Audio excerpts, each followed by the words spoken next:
CM Siddaramaiah ಅವರ ವಿರುದ್ಧ ಪ್ರಾಸಿಕ್ಯೂಷನ್ಗೆ ಅನುಮತಿಯನ್ನು ನೀಡಲಾಗಿದೆ. ಈ ಹಿನ್ನೆಲೆಯಲ್ಲಿ ಮೈಸೂರಿನಲ್ಲಿ ಬೃಹತ್ ಪ್ರತಿಭಟನೆಯನ್ನು ನಡೆಸಿದ್ದಾರೆ. ನಮ್ಮ ಜೊತೆ ಶಾಸಕರಂತಹ ತನ್ವೀರ್ ಸೇಠ್ ಅವರಿದ್ದಾರೆ, ಅವ್ರನ್ನ ಮಾತಾಡಿಸ್ತಾ ಹೋಗ್ತೀನಿ. ಸರ್, ಮುಖ್ಯಮಂತ್ರಿಗಳು ರಾಜೀನಾಮೆ ಕೊಡಬೇಕು ಅಂತ ಹೇಳಿ ಬಿಜೆಪಿ ನಾಯಕರುಗಳ ಆಗ್ರಹ. ಸರ್ ನೋಡಿ, ಒಂದು ನಾವೆಲ್ಲ ಅರ್ಥ ಮಾಡ್ಕೋಬೇಕಾಗಿರುವಂಥ ವಿಚಾರ ಬಹಳ ಸ್ಪಷ್ಟವಾಗಿದೆ. ಕೇವಲ ಆರೋಪ ಹಾಕಿದ ಕೂಡಲೇ ಅವನು ಅಪರಾಧಿ ಆಗಕ್ಕೆ ಸಾಧ್ಯ ಇಲ್ಲ. ಇಲ್ಲಿ ಸ್ಪಷ್ಟತೆಯಿಂದ ಕೂಡಿರುವಂಥ ವಿಚಾರ ಮೂಢ ಪ್ರಕರಣ.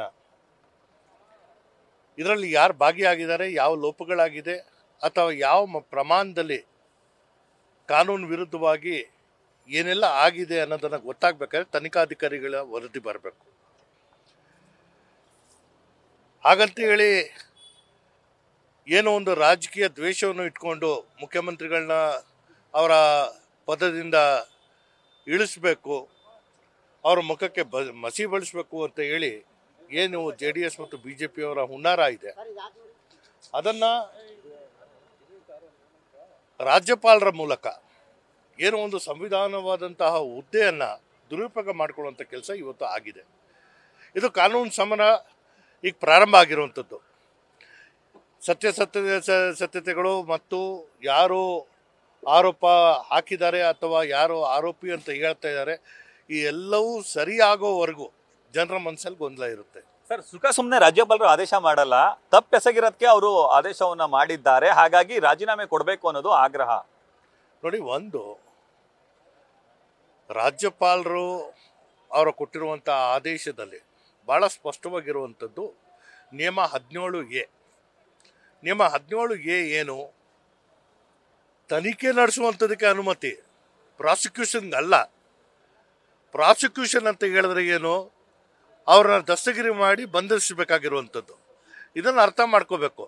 17A ತನಿಖೆ ನಡೆಸಿ ಅಂತ ಹೇಳಿದ್ದಾರೆ. ತನಿಖೆ ನಡೆಸೋಕ್ಕೆ ನಾವು ಯಾರು ತಕರಾರು ಮಾಡೇ ಇಲ್ವಲ್ಲ. ತನಿಖೆಗೆ ಈಗಾಗಲೇ ಒಂದು ಆಯೋಗನ ರಚಿಸಿ ನಾವು ತನಿಖೆ ಮಾಡುವಂಥದಕ್ಕೆ ಪ್ರಾರಂಭ ಮಾಡಿದ್ದೇವೆ. ಬಟ್ ತನಿಖೆ ಹಂತದಲ್ಲಿರುವಾಗ ಅಧಿಕಾರದಲ್ಲಿ ಇದ್ರೆ ಅದು ಪ್ರಭಾವ ಬೀರದಂಗೆ ಆಗುತ್ತೆ. ಹಿಂದೆ ಇವರೇ ಯಡಿಯೂರಪ್ಪ ಅವ್ರ ಕೇಸಲ್ಲಿ ಹೇಳಿದ್ರು, ಹಾಗಾಗಿ ಇವ್ರು ರಾಜೀನಾಮೆ ಕೊಡ್ಲಿ ಅಂತ ಹೇಳಿ ಅವ್ರ ಆಗ್ರಹ. ಸರ್ ನೋಡಿ, ಇಲ್ಲಿ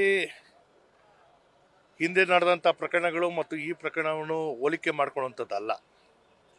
ನೇರವಾಗಿ ಚೆಕ್ ಮೂಲಕ ದೇಣಿಗೆ ಪಡೆದಂಥ ಆರೋಪ ಇವತ್ತು ಮಾನ್ಯ ಮುಖ್ಯಮಂತ್ರಿಗಳ ಮೇಲೆ ಅಂಥದ್ದೇನೂ ಇಲ್ಲ. ಮಾನ್ಯ ಮುಖ್ಯಮಂತ್ರಿಗಳು ಯಾವುದೇ ಪತ್ರ ಇಲ್ಲ. ನಾನು ಪ್ರಾಧಿಕಾರದ ಸದಸ್ಯನಾಗಿ ಭಾಳ ನೇರವಾಗಿ ನಾನು ಹೇಳ್ಬೋದು, ಯಾವುದೇ ಸಂದರ್ಭದಲ್ಲೂ ಯಾರಿಗೂ ಕರೆ ಮಾಡಿ ಇಂಥದ್ದು ಮಾಡಿ ಅಂತ ಯಾವತ್ತೂ ಕೇಳ್ಕೊಂಡದ್ದಲ್ಲ. ಸೊ ಹಾಗಾಗಿ ನಿಮ್ಮಲ್ಲಿ ಏನೂ ದಾಖಲೆ ಇರಲಿಲ್ಲ. ಸಿದ್ದರಾಮಯ್ಯ ಅವರು ಎಲ್ಲಾದರೂ ಒಂದು ಕಡೆ ಅವರ ಶ್ರೀಮತಿ ಆದಂಥ ಪಾರ್ವತಮ್ಮ ಅವರ ಹೆಸರು ಬಿಡಿ, ಒಬ್ಬ ಸಾಮಾನ್ಯ ರೈತನಿಗೆ ಅವನಿಗೆ ಇಷ್ಟು ನಿವೇಶನ ಕೊಟ್ಬಿಡಿ ಅಂತ ಎಲ್ಲಾದರೂ ಬರೆದಿದ್ರೆ ಅದು ತಪ್ಪು. Thank you sir. ಇದಿಷ್ಟು ಶಾಸಕರಂತಹ ತನ್ವೀರ್ ಸೇಠ್ ಅವರ ಮಾತುಗಳು. ತಪ್ಪನ್ನೇ ಎಸಗಿಲ್ಲ, ಹಾಗಾಗಿ ರಾಜೀನಾಮೆ ಯಾಕೆ ಕೊಡಬೇಕು ಅನ್ನೋದು ಅವರ ಪ್ರಶ್ನೆ ಆಗಿದೆ. ಕ್ಯಾಮರಾಮನ್ ವಿನಯ್ ಜೊತೆ Ravi Pandavapura, news first, Mysuru. News first, ನಿರ್ಭೀತಿಯಿಂದ ನಿಮ್ಮ ಪರವಾಗಿ.